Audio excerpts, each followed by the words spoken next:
हाँ तो बच्चों, कैसे हैं आप लोग? बिना समय गंवाए शुरू करते हैं आज का सेशन। तो ध्यान दीजिए, आज हम लोग पढ़ने वाले हैं स्क्वायर के कुछ नियम के बारे में। तो पहला नियम क्या बोलता है? पहला नियम बोल रहा है किसी भी सम संख्या का स्क्वायर हमेशा सम ही होता है। कहने का मतलब ध्यान दीजिए, किसी भी अगर हम सम संख्या का स्क्वायर करेंगे तो वो हमेशा क्या आएगा? सम आएगा। जैसे चलिए चल कर देखते हैं। तो सबसे पहला सम संख्या कौन सा होता है? 2। चलिए हम इसका अगर स्क्वायर करते हैं तो हमारा आंसर कितना आता है? 4। ये भी क्या है? एक सम, ठीक है ना। उसी तरह चलिए अगला स्क्वायर लेते हैं, दूसरा सम संख्या लेते हैं। मान लीजिए हमने ले लिया 4। 4 का अगर हम स्क्वायर करेंगे तो इसका भी आंसर कितना आएगा?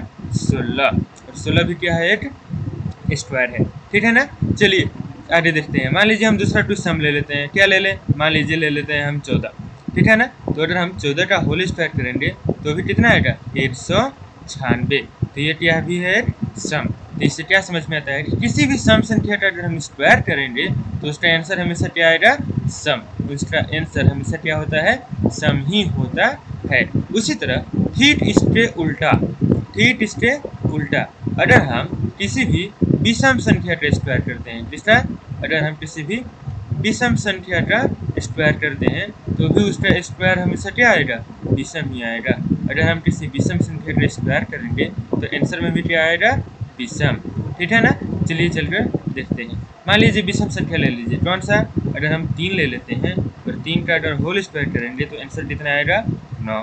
समझ रहे हैं ना। चलिए आगे, अगर हम 5 लिए, अगर 5 का भी होल स्क्वायर करेंगे तो आंसर कितना आ जाएगा? 25, ठीक है ना। यानी कहने का मतलब सम का स्क्वायर हमेशा क्या होता है? सम। और विषम का स्क्वायर हमेशा क्या होता है? विषम, ठीक है ना। तो इसी तरह बढ़ते हैं हम अगले नियम पे। तो अगला नियम क्या बोलता है?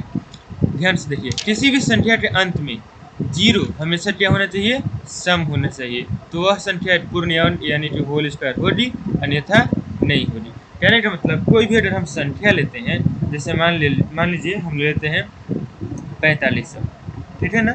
अगर 4500 के अंत में यह डबल जीरो है, यानी किसी भी संख्या के अंत में 2 जीरो हो तो वह संख्या होल स्क्वायर हो सकती है। वह संख्या होल स्क्वायर हो सकती है।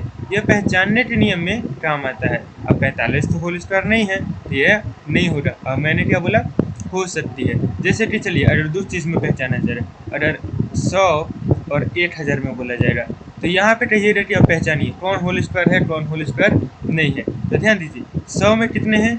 0, 2, और 1000 में कितना है? 3। तो इन दोनों में कौन हो सकता है? 100 एक होल स्क्वायर हो सकता है। 1000 होगा?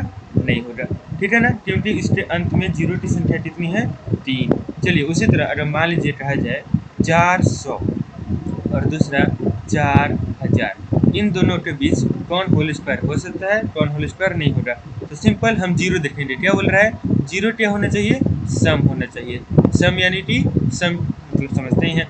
तो आराम से देखेंगे, इसमें कितना है? 2 और इसमें कितना है? 3। तो दोनों में से कौन हो सकता है? 400 हो सकता है। हो सकता है क्या? 400 है, 4000 होगा? नहीं होगा। तो किसी भी संख्या के अंत में अगर 0 सम हो तो वह एक पूर्ण वर्ग संख्या हो सकती है। होगी नहीं, यहाँ पे लिख सकते हैं हो सकती है, अन्यथा वह पूर्ण वर्ग नहीं होगी, ठीक है ना। तो चलते हैं अगले सवाल की ओर, नियम की ओर। अब क्या बोल रहा है कि अगर दो लगातार संख्याओं के वर्गों के अंतर उनके योगफल के बराबर होते हैं।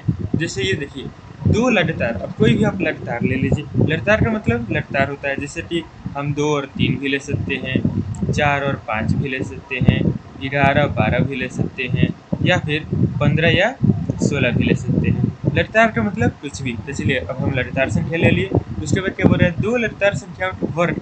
अब इसको वर्ग कर दीजिए, वर्गों का अंतर। तो चलिए हम स्क्वायर करके और दोनों का क्या कर दिए? अंतर। अंतर का मतलब क्या होता है? घटाव। अंतर का मतलब क्या होता है? घटाव। तो चलिए दो लगातार संख्याओं का स्क्वायर करके उसको घटा दीजिए। तो चलिए 3 का होल स्क्वायर कितना हो जाएगा? 9, और 2 का होल स्क्वायर 4। 9 में से 4 घटेगा कितना हो जाएगा? 5, ठीक है ना। तो 5 तो आ गया, उनके योगफल के बराबर होता है।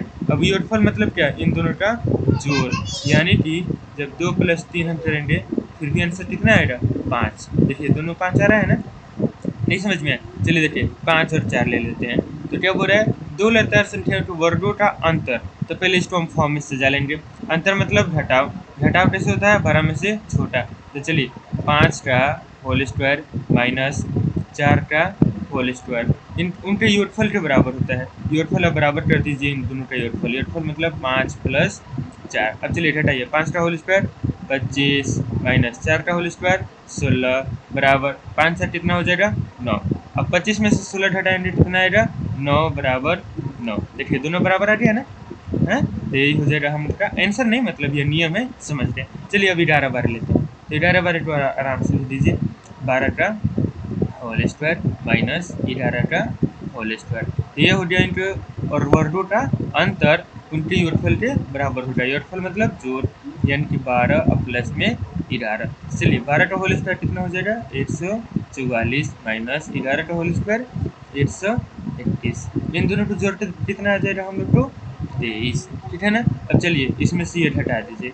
घटाने पे कितना हो रहा है 4 में से दिया 3, 4 में से 2 दिया 2, 23 बराबर 23 आ गया ना दोनों बराबर। तो इस नियम के हिसाब से किसी भी दो लगातार संख्याओं का अंतर उनके योगफल के बराबर होता है, ठीक है ना। तो अब बढ़ते हैं अगले नियम की ओर। चलिए अगला नियम क्या बोलता है, ये रहा। अच्छा अगला नियम क्या बोलता है, किसी भी संख्या का स्क्वायर 3 या 4 के गुणज या उससे एक अधिक होता है। मतलब किसी भी संख्या का आप स्क्वायर कर लीजिए, वो या तो 3 का गुणज होगा या 4 का गुणज होगा। चलिए अब किसी भी संख्या मतलब कोई भी संख्या हम ले लेते हैं। तो कौन सी संख्या लिया जाए, मान लीजिए हम ले लेते हैं 5। तो 5 का होल स्क्वायर कितना होता है 25। 5 का होल स्क्वायर कितना होता है 25। और जब हम 25 को तोड़ेंगे, जब हम इसको 25 को तोड़ेंगे तो यह किस फॉर्म में आ जाएगा 3 या 4 के फॉर्म में। तो चलिए पहले 3 के फॉर्म में तोड़ देते हैं। तो जब हम 25 को तोड़ेंगे तो क्या ऐसे हम तोड़ सकते हैं 25 को 3 गुने 8 प्लस 1। देखिए तो 3 का गुणज या उससे एक अधिक, तो एक अधिक है ना, आ गया नहीं समझे। चलिए आगे बनाते हैं। मान लीजिए हम लिख लिए 7 का होल स्क्वायर। क्या लिख दिए 7 का होल स्क्वायर कितना हो जाता है 49। चलिए अब 49 को 3 के फॉर्म में तोड़िए, 3 गुना 3 के फॉर्म में तोड़िए। तो 3 को 49 से भाग दे दीजिए। नहीं समझ में आ रहा है तो 49 को क्या कर देंगे हम 3 से भाग देंगे। कितना बार में 8, 3 एकम 3 घट के 1 9 3 6 18 घट गया। कितने बार में 16 बार में। तो 3 गुना 16 और उससे मात्र कितना ज़्यादा होगा 1 अधिक हो जाएगा, यानी +1। या 3 से लीजिए या 4 से, या तो 3 के गुणज होगा या उससे एक अधिक कोई भी संख्या। मान लीजिए चलिए इस बार हम लोग ले लेते हैं 15। इस बार हम क्या ले लेते हैं 15। 15 का होल स्क्वायर 225। अब जब 225 को हम किससे भाग देंगे 3 से, तो चलिए भाग देते देख लीजिए कितना बार में 17 की 21 30 कितना आ जाएगा 8 और 8 5 3 5 15। देखिए ये भी कट गया ना 3 से। या तो 3 से पूर्णतः कट जाएगा या केवल 1 बढ़ जाएगा। तो ये था 3 से। 4 से भी ट्राई कर लीजिए। चलिए अगर हम 4 से 225 को भाग देते हैं तो कितना हो जाएगा 4 5 20, ये हो गया 25 और 4 6 24। चलिए इसमें भी कितना शेष बचता है 1। तो अगर हम 4 से भी करेंगे तो क्या हो जाएगा 4 गुना 56 और प्लस 1, क्योंकि 1 ही हमेशा क्या बचेगा शेष। तो किसी भी संख्या को आप स्क्वायर कीजिएगा वो या तो 3 का गुणज हो जाएगा या तो 4 का गुणज हो जाएगा। और गुणज नहीं भी हो रहा तो उसमें मतलब कितना अधिक होगा 1। देखिए सब में 1 अधिक हो जाएगा, ठीक है ना। तो चलिए बढ़ते हैं अगला की ओर। ओ अब नहीं, अच्छा चलिए ठीक है। तो आज के लिए बस इतना ही। आशा है आप लोग को समझ में आ गया होगा। अगर समझ में आ गया हो तो लाइक और सब्सक्राइब। मिलते हैं अगले वीडियो में।